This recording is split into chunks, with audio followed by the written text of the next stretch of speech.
Assalamualaikum warahmatullahi wabarakatuh. Saya Nelly Rahmawati dari kelas D PJJPAI akan melaksanakan tugas dari Bu dosen, yaitu mempresentasikan tugas bimbingan dan konseling dengan judul Pendekatan Teori Konseling Behavioristik dalam Proses Bimbingan dan Konseling.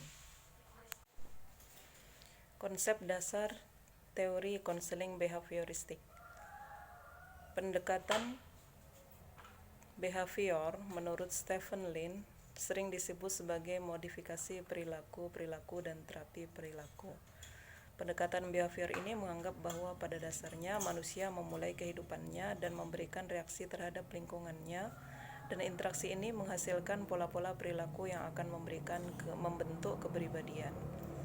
Perilaku seseorang ditentukan oleh intensitas dan beragam jenisnya penguatan yang diterima dalam situasi hidupnya. Pendekatan behavior dalam proses konseling membatasi perilaku sebagai fungsi interaksi antara pembawaan dengan lingkungan.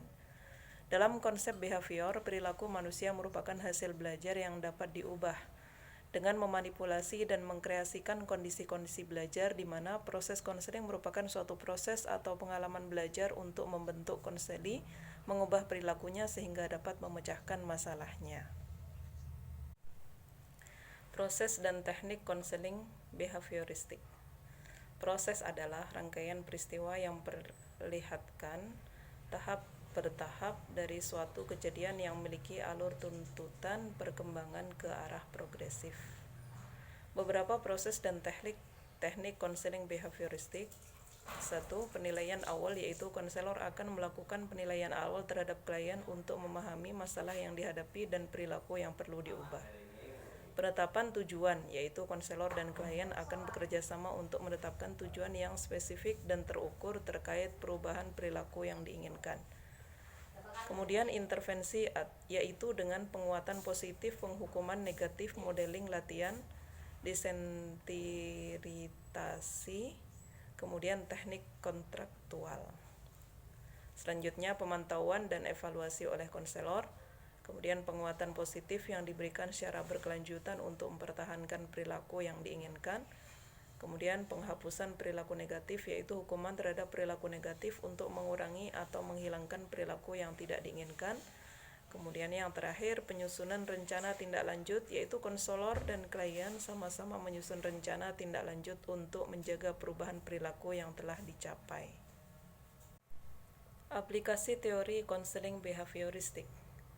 Teori konseling behavioristik memiliki berbagai aplikasi dan dalam berbagai konteks. Beberapa aplikasi umum melibatkan yang pertama psikoterapi, yaitu untuk mengatasi masalah-masalah psikologi seperti kecemasan, depresi, dan gangguan perilaku dengan fokus pada perubahan perilaku konkret.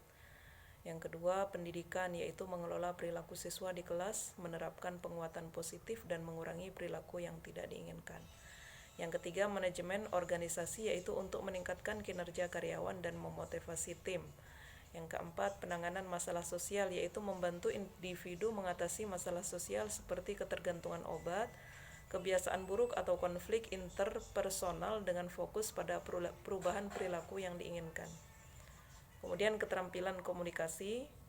Yang keenam, rehabilitasi dan perbaikan perilaku, yaitu membantu individu yang terlibat dalam perilaku kriminal atau merugikan untuk mengganti perilaku tersebut dengan perilaku positif.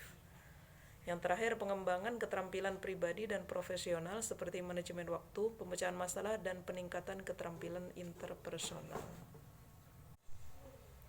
Kesimpulan. Jadi pendekatan dalam layanan konseling merupakan suatu strategi untuk memberikan intervensi kepada konseli. Tujuan yang akan dicapai adalah perubahan pada konsep yang memungkinkan konflik untuk dapat menerima diri, memungkinkan konseli untuk menerima diri, memahami diri, menyadari diri, mengarahkan diri, dan aktualisasi diri. Kemudian pendekatan behavior ini menekankan pentingnya lingkungan dalam proses pembentukan perilaku. Pendekatan ini bertujuan untuk menghilangkan tingkah laku salah diganti dengan tingkah laku baru yang terbentuk melalui proses conditioning, hilangnya gejala, dan mampu merespon terhadap stimulus yang dihadapi tanpa menimbulkan masalah baru. Demikian